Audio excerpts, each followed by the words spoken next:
Hey, what's up guys? So in this video I want to go ahead and give you my initial impressions of the new Net Radar detector.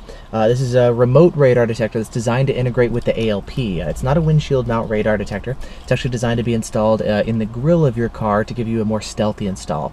Now I've done a whole video kind of introducing it, so if you haven't watched that one and you're not familiar with this detector, go ahead and click this link right up here. It'll give you an introduction to the detector so you're familiar with it. In this video I want to go ahead and give you my initial impressions of it. I've had it installed in my car for a couple weeks now, and I've been running it, and I actually really like it so far. It's turning into actually one of my favorite radar detectors. Now, the reason I'm liking it, there's three main features. Number one, this guy, like, the blind spot filtering is sensational. It's amazing. It's excellent. It's one of the best detectors I've ever seen when it comes to filtering out those really annoying blind spot falses. Like, to give you an example, I've also got the Stinger VIP here in my car, and I've been running the two of them back to back. I've been running this guy for a couple weeks, and I've been running the Stinger for a couple months. When I drive around town, to give you an example, on a drive that I do, the Stinger may give me like 5 to 6 blind spot falses. With this guy, I typically get zero. Like, the same drive, if I'm running the Stinger, I'll get a fair number of blind spot falses. With this guy, none. Like, I actually got a blind spot false with this against an Acura the other day, and it was more like, this detector is actually falsing. I'm getting a blind spot false with this one. Whereas with my other detectors, it's like, how do I get them to shut up? You know, like, why can't I get them to be quiet even on the most, like, aggressive filtering settings, you know? So when it comes to blind spot filtering, that's probably the biggest difference that I'm seeing with this guy. Is it is excellent. It's really, really good. Like, and this is with the blind spot filter enabled without actually enabling TSR, you know? So I'm actually really impressed with that. The second thing about it is actually the way the updates are being handled. I was actually testing this guy in beta initially. I've got a public version of the, or a production version of the antenna, but I've been using beta firmware for my ALP and a beta version of the app on my Android phone. A couple days ago, they actually released the final version of the ALP software. So if you're running an ALP, there's now public version to support the Net Radar because these started shipping a couple days ago.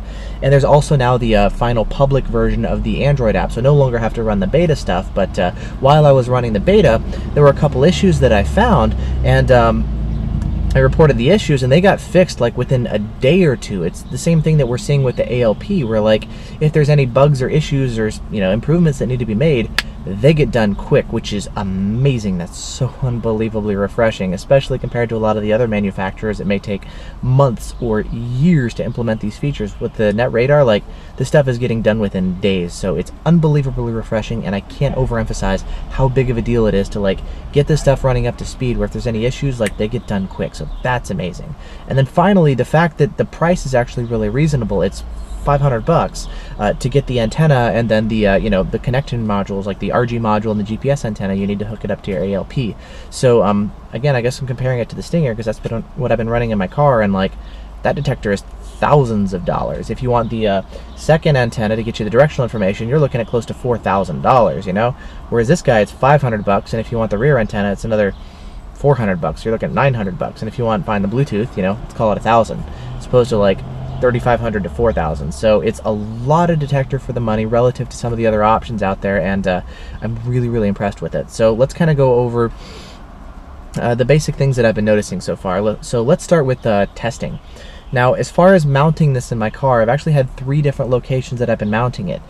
Day to day, I actually run it attached to my sun visor on the passenger seat. I have a little pouch that I'll actually insert the ALP antenna, and I'll run it that way. It's really convenient for day-to-day driving, very simple and easy install, but it's kind of annoying if somebody's sitting in my passenger seat. So for just normal driving or for testing, that kind of stuff, I'll usually run it up there. Now, for actual proper testing purposes, we actually have created a mount. Me Is My Name on the forum has actually built a really nice custom mount that I can install and mount on the front of my car.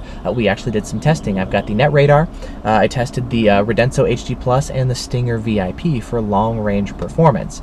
We wanted to actually have the detectors all mounted in the same location to make it a very fair, you know, apples to apples type of comparison. Basically what we found is on the first course that we found, the Stinger obviously won, to be expected. That thing usually dominates every test, so the Stinger gave us the best range. Then this guy actually came in second, and the Net Radar was slightly behind in third, which was actually very impressive. In some previous testing that we've done in Canada, the Redenso HD Plus actually performed right on par with the M3s, which is awesome. The M3s have been like the gold standard for performance, you know, before the Stinger. So to have the Redenso HD Plus up there was great, and to have this guy actually competing right there with the HD Plus Very promising. Now in the second test that we did, it actually didn't perform so hot. We were running it on 34.7. The way that course looked is we actually had 2 different detection zones. In the first detection zone, it was kind of the farther detection zone, and almost every detector was able to alert there. The Stinger, the Redenso HT+, as well as a bunch of the windshield mount remotes, or windshield mount detectors that we ran there as well. This was actually the only detector that we tested that wasn't able to alert in that farther detection zone. This guy only alerted in the second closer detection zone, so it's kind of the worst performer of the bunch, which is kind of weird. Now, are those results definitive? I don't think so. The reason is, well, there's a couple things. Number one, as I mentioned, we're running beta ALP firmware and a beta app for the phone. Additionally, I was having to run this guy unsegmented, right? The other detectors were running segmented, like the Stinger and the Redenso. This guy was running unsegmented due to a bug that I ran into when I was testing. That was actually one of the things that I mentioned. I was like, hey, I can't run it segmented and get alerts. Reported it, fixed within a day or two. So awesome. I'm really, really loving the speed of the alerts. Anyways, it was one run with an unsegmented detector, so not really a fair comparison. I don't know how much the segmentation really has an impact on this guy, but nonetheless, something to consider. Nevertheless, it didn't perform that well. Some of the other tests that I've seen from other people, it actually should be performing much better. So something that I'm really interested in seeing is, a lot more testing being done. I know these guys are going to be shipped out to a lot of the guys up in Canada, up in Edmonton. They're going to be doing some tests. They've got the courses and the guns and the manpower especially to do a lot of the testing. So there's a lot more testing to come, and that's actually one of the main things that I'm curious about, is to see when it comes to long-range performance, how does it do? So I'm going to be doing some of my testing. I'm a little bit limited on time, but I know there's other people who are going to be doing it as well. So that's definitely something to come. That's, I think, the biggest kind of question at this point. That's the main thing that I'm wondering is, how the performance. So promising, a little bit questionable, but I think it should be doing really well based on what I've seen discussing, the internals and all that kind of stuff. Anyways, blind spot filtering. Excellent. Fantastic. One of the best I've ever seen. It's amazing. It's pretty incredible to be running this guy and to have the net radar actually be silent while I have my other detectors actually alerting. Yes, interference is always a possibility, so I've been running, just one detector at a time. Sometimes I'll run multiple just to kind of get a feel, so I'm testing like all the different possibilities, and basically what I'm seeing with this guy is it is freakishly quiet on blind spot falses. It is so refreshing. It is so nice. It's one of my favorite features of this guy. Like, I love the BSM filtering. And again, it's got separate filters for BSM filtering and TSR, so I'm not actually running it with TSR. It's strictly just the blind spot filtering, and that was actually one of the main reasons this guy was created, is because the M3s, for example, great performance, but the blind spot filtering kind of sucks these days. So that was one thing that they really focused on, and I'm really impressed with it so far. I can't overemphasize how fantastic this guy is so far. I'm like, yeah. When it comes to the GPS lockouts, it also supports GPS lockouts. Now, to get the lockouts, I do have to run it with the Bluetooth module, and I do have to run it with an Android phone. That feature is not yet available for the iPhone. It is going to be coming down the line, but currently it's available just for Android. So what that means for me is, because I'm an iPhone guy, I have to run a second phone just for the lockouts. So I run my iPhone as my actual phone, paired to my stereo, so I can do my phone calls and that kind of stuff. And I've got my Android phone set up just for the lockouts, kind of like I'm running, Yavi 1 for the V1, right? Now, with the lockouts, they're actually manual on the ALP, so you're going to be dependent on your phone because you're running on your phone. If your phone battery is dead, you have to charge it, boot it up. You have to, like for me, I'll usually take down my phone because I don't want an expensive phone sitting on my dash, so I have to pull out my phone and my mount and plug it back in and all that kind of stuff. So there's a little bit more work, which is a little bit annoying because I do have to run a second phone. But once I get it up and running, I got the GPS lockouts. The lockouts actually work really well. The way that it works with this one is when you get a K-band signal that you want to lock out, you can just hit the red button on the display. It's basically suppress. You're telling it to suppress this alert to learn it as a lockout and mute it in the future. The lockouts actually work really well. When I lock out a signal, they actually stay locked out. Because I'm only running one antenna at a time, my lockouts are directional. So I'm going to have to lock it out in one direction, and then I have to lock it out the other direction as well. So it takes 2 passes to go ahead and completely lock that signal out. If I was running the dual antenna version, so one antenna in the front, another one out the back, I could lock it out with one press, and from what I understand, it's going to go ahead and lock it out for both directions, which is really nice. That feature is not yet supported. It is going to take some time. Like, even if you buy 2 antennas, you're not going to be able to run that yet. We're still awaiting a firmware update in the coming months to actually support 2 antennas. So you can install the 2 antennas, but you can't get the dual antenna support yet. So if you're looking for it, I'd recommend go ahead and getting it, and then once the firmware update is available, you can go ahead and get the full functionality. So currently I'm running just one antenna for testing purposes, and that's really currently all that's supported. I can test performance and filtering and all that kind of stuff. Anyways, with the lockouts, they're completely manual, so you do have to press the lockout button or the suppress button to lock it out. Now, because automatic lockouts are not available due to well, patent and licensing restrictions, they do have a workaround. Now, the idea with the lockouts is on the phone, there's going to be an option where you can set it into teach suppress mode is what they call it. The idea is you can turn this feature on, and what it's going to do is it's basically going to say, every single K-band alert, I want you to assume that it's a false alert and lock it out. I don't care if it's an automatic door opener or if it's a blind spot false or if it's a police officer. I want every single K-band alert to get locked out on the first pass, period. Now, this sounds really risky. When I heard about it, I was like, this is going to be locking out police officers. It's going to be treating every blind spot false as if that's a false alert, and the locking out, you should not be locking out blind spot falses, because what happens if later on down the line, the police officer is in that same location with a radar gun that's the same frequency, you could be locking out a police officer. And I was like, this sounds really risky. Now, when I started running it, it turns out I like the feature a lot more than I thought I did. Number one, the blind spot filtering is really good, so you're not going to be running into too many of them to filter out.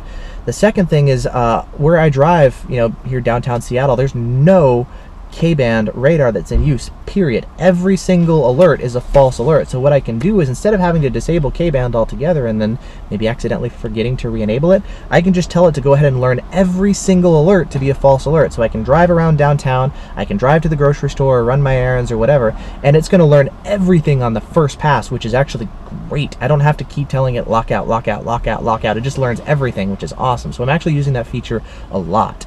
Now, if I was in an area where there is actually legitimate police radar in use, it could be a little bit riskier. So something that you'll want to do is, if you're using that feature, if you get a K-band alert and you think, I think this is a blind spot false, or I think this is actually a police officer, I can see him right there, you can actually press the button on your phone and say, don't lock out this signal. So if you're using this feature in an area where K-band is in use, you'll want to be more vigilant to actually pay attention. And if you see something that looks like it's not an automatic door opener or a speed sign or something, tell it to go ahead and not lock this signal out. If you pass it again on future passes, cool, fine. Lock the signal out, great. But if you're a little bit more vigilant and, aware of what's going on, you can kind of reduce the risks of actually accidentally locking out a police officer or a blind spot false. So that's the way the lockouts are working there. Now, the way the alerts actually show up on the phone, I like it actually a little bit better on Android than I do on iPhone. Basically what happens is when you get an alert, it'll actually show up on the display of your phone, and it'll tell you the frequency of the signal. You'll get the signal strength, you'll get what band, if it's K-band or Ka band. It can also, actually play the audio out of the phone speaker. Now, if you have your phone paired to your car stereo, it can actually mute your car stereo and then play the alert through your car stereo to make it nice and loud. So it's actually louder than playing it through your phone, which I really like. One issue that I run into is my main phone is an iPhone, and it's not actually supported yet. I have to run, my net radar with my Android phone. So what that means is I can't actually pair my Android phone with my car stereo. I can only have one phone paired at a time. So because I've got my iPhone paired with the car stereo, all of my alerts have to actually play through my Android phone and the little speaker on here, so it can be a little bit quiet. I can turn the volume up to max and I can hear it, but if I'm maybe on the highway, sometimes it can be a little bit tough to hear the alert. Now, this is especially annoying because I have the hi-fi module, which is another $100 module, which gives you loud external speaker, which I love. Basically, before I was running all the radar stuff, I was using the hi-fi module, and it was great. What would happen is if I get shot with laser, I've got a nice loud external speaker letting me know I'm getting shot with laser, what laser gun it is, if it's in the front or behind. Very useful. Now, due to a limitation of the ALP, if you have the Bluetooth module and the hi-fi module, which is what I'm running, Bluetooth for your lockouts and your phone display, and hi-fi for your external speaker, you can't actually run the two at the same time. So what that means is if you're running your cell phone and you have the hi-fi module at the same time, you cannot use the hi-fi module's external speaker to give you louder alerts than what the phone is doing. Now, for most people, this is not going to be an issue, because if you have your phone paired to your car stereo, you can just play the alerts over your car stereo, and great, there you go.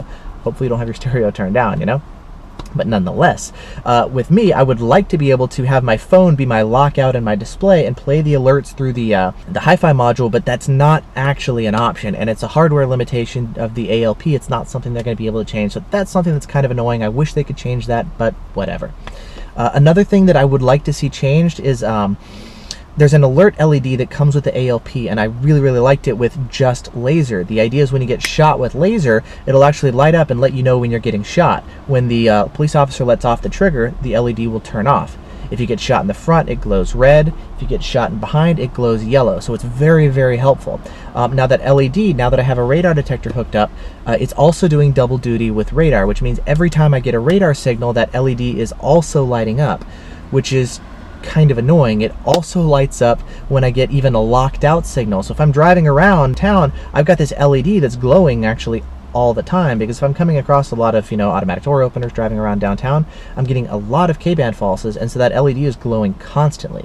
I'm used to it only lighting up when I get shot with laser, and so it's very out of the way, but now it's actually going off all the time. So I wished I had the ability to maybe disable the LED for radar, or maybe even more importantly, if I've got a locked out signal, I would like that LED to not light up. Basically only alert when you think there's a legitimate threat, right?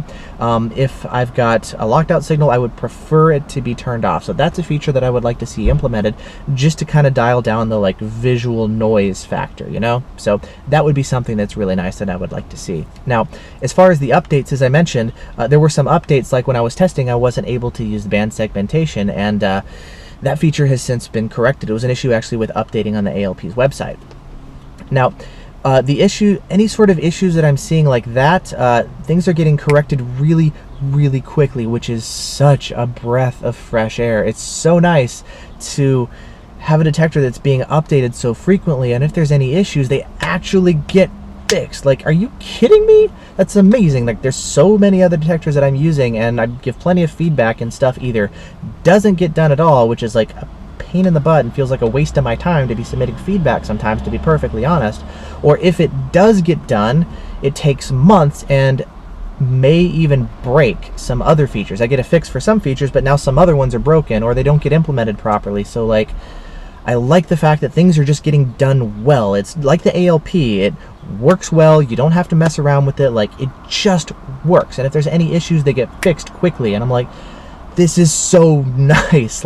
So I love that. You won't see that on a long range detector test or any of that kind of stuff. You won't see it on a spec sheet, but just driving around with it, it's so nice. So driving around with it, I'm actually really liking it. I like the blind spot filtering. I like that I've got the lockouts. It's a little annoying to have to depend on the phone because I have a second phone that I've got to run for it. When it comes out for the iPhone, that's going to be nice. It's one less phone that I'll have to run.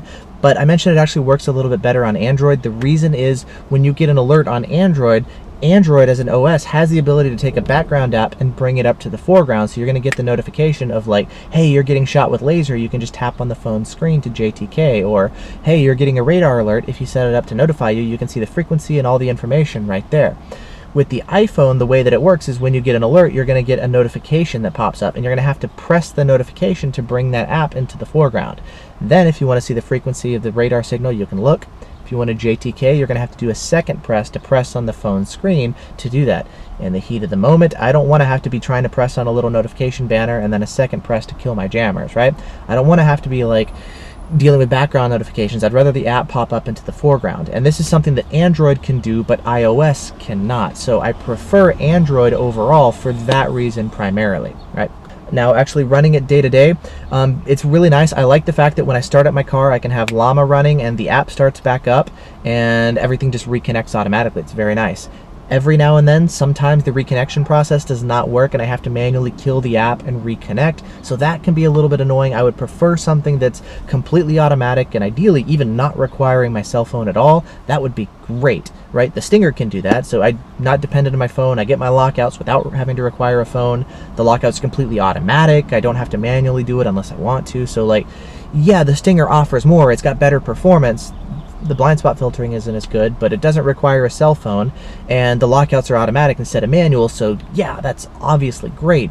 It's also thousands of dollars, whereas the Net Radar is $500, so I think the Net Radar is a much better value, and quite frankly, I'm like super impressed by the fact that the blind spot filter, I know I mentioned a bunch of times, it's like, but that's better than my Stinger. It's better than almost every detector out there. So that's just like awesome. So I'm really liking that. So yeah, that's kind of my initial impressions of the detector actually running it day to day.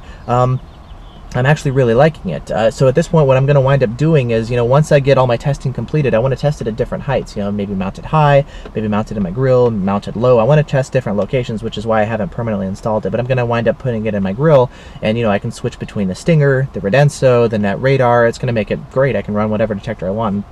I think that's kind of cool, just to have a whole bunch and I can choose whichever one I want. So anyways, I'm looking forward to getting this guy installed permanently. I'm really liking it so far, and I'm actually really excited about the fact that these guys actually just started shipping. The public version of the ALP firmware is now available, and the public version of the Android app is now available as well. So now that these are shipping, you guys can buy them. You can also update your ALP to support this guy, and you can get the Android app to support this as well. So I'm now really excited to see other people's impressions on the forum, on RDF, on my YouTube comments. Like, I'm really excited to see what other people have to say, and I'm also really looking forward to seeing the test results. Those will be posted on the forum once they're made available. So if you guys are watching this and you're not yet on the forum, definitely go to rdforum.org. That's where we have all our discussions and test results are posted, and you'll get stayed up to speed as far as what I'm doing and what a lot of other people are doing as well. So that's a great place to look. Anyways, if you want one of these, I'll put a link in the video description to where you can pick it up. If you want more information about the detector itself, I do have some other videos kind of introducing the detector, explaining the basic idea and premise and all that kind of stuff. So yeah, I'm actually really liking it so far. It's quickly turning into one of my favorite detectors, just with the updates and the blind spot filtering, and actually a reasonable price to get all that as well. Performance, I'm not too sure, but I think it's going to be pretty good. We'll have to see with more testing, right? So anyways, if you guys have any questions, please feel free to ask either on the forum or here down in the comment area on YouTube. If you want to pick one of these up, link in the video description for all that kind of stuff. If you haven't subscribed yet to my channel and you want to stay updated to more videos like these, go ahead and click that red subscribe button down below. You can get notified as new videos come out. Other than that, thanks so much for watching, and I will see you guys in the next video. Later.